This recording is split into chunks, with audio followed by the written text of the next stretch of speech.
तो जैसा कि हम सब जानते हैं कि आज हमारा भारतवर्ष आज़ादी की 77वीं सालगिरह मना रहा है। तो इसी अवसर पर मैं आप सभी के समक्ष एक स्वरचित कविता प्रस्तुत करना चाहता हूँ। कितनी आज़ादी हमें मिली है और इस आज़ादी को बरकरार रखने के लिए क्या चाहिए, क्या आवश्यकता है, अपने कविता के माध्यम से आप सभी के समक्ष रखता हूँ। सभी जानते हैं भारत 47 में आजाद हुआ। पहले कुछ संघर्षों को नमन करता हूं मैं, जिनकी वजह से आज हमारा भारत आजाद है। सभी जानते हैं भारत 47 में आजाद हुआ। चंद्रशेखर और बोस के कितने संघर्षों के बाद हुआ। हिंदुस्तान पर जान लुटाते अपनी यही कहानी है। कहीं भगत कुर्बान हुआ तो कहीं लड़ी मर्दानी है। पर क्या ये आजादी है हम जिसमें जीते आए हैं? पर क्या ये आजादी है हम जिसमें जीते आए हैं? दुनिया को अमृत देकर हम विष ही पीते आए हैं। दूषित होता माँ का आंचल, सारे क्यों बेहोश पड़े।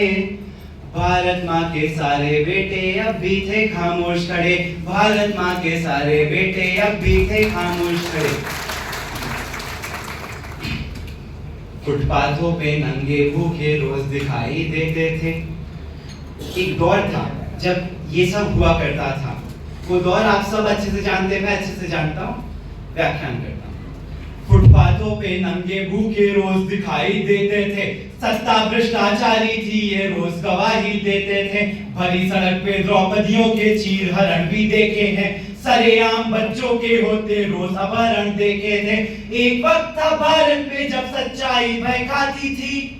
एक वक्त था भारत में जब सच्चाई भय खाती थी। संसद के गलियारों से आतंकी बदबू आती थी। गांधी जी के तीनों बंदर हार गए हथियारों से।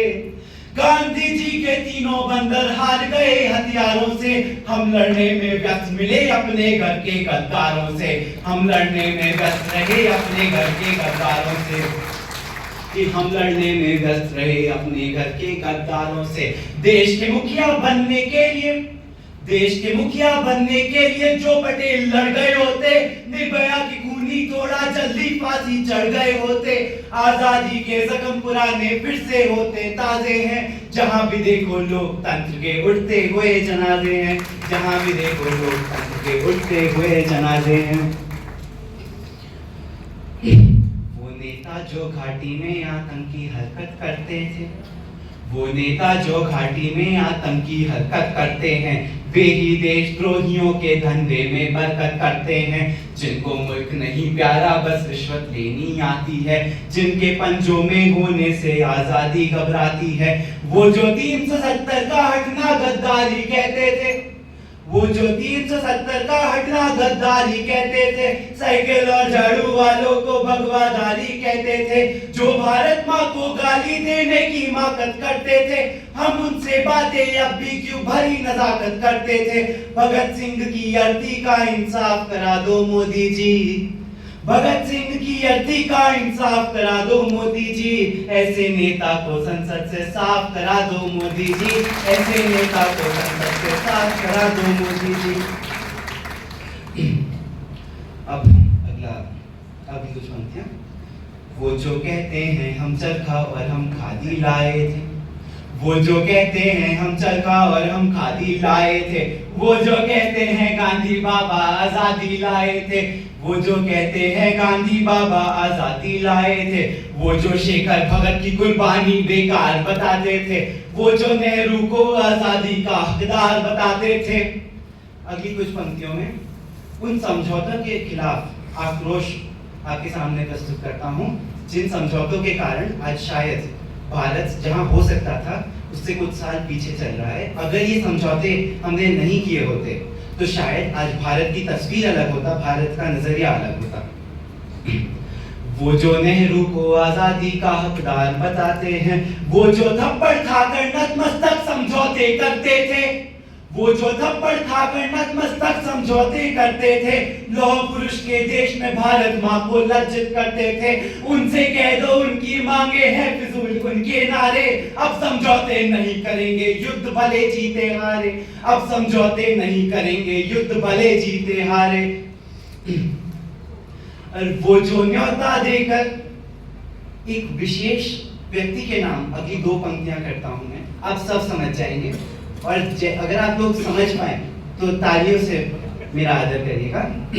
कि वो जो न्योता देकर भारत में तालिबान को लाएंगे, वो जिस भाषा में समझेंगे उस भाषा में समझाएंगे, जिस भाषा में समझेंगे उस भाषा में समझाएंगे। अंतिम कुछ पंक्ति आपके समझ सकते हैं।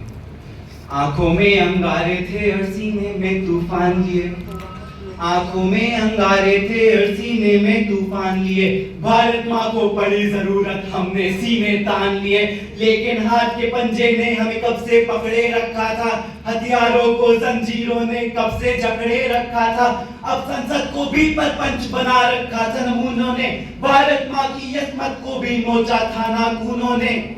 अंतिम 2 पंक्तियां आपके सामने रखता हूं और समापन की ओर लेकर चलता हूं।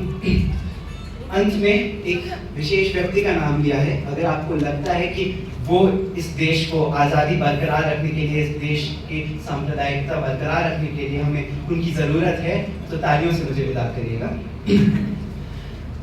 भारत माँ की यशमत को भी नोचा था नाखूनों ने, भारत को थी बड़ी जरूरत अच्छे सच्चे नेता की, थी मांगे एक महारथी की, मांगे विश्व विजेता की। बड़े दिनों के बाद मिला है देश का गौरव दुनिया में, मोदी है तो मुमकिन है भारत का सपना दुनिया में, मोदी है तो मुमकिन है भारत का सपना दुनिया में, मोदी है तो मुमकिन है भारत का सपना दुनिया में। जय हिंद, जय भारत। बहुत ही शानदार प्रस्तुति।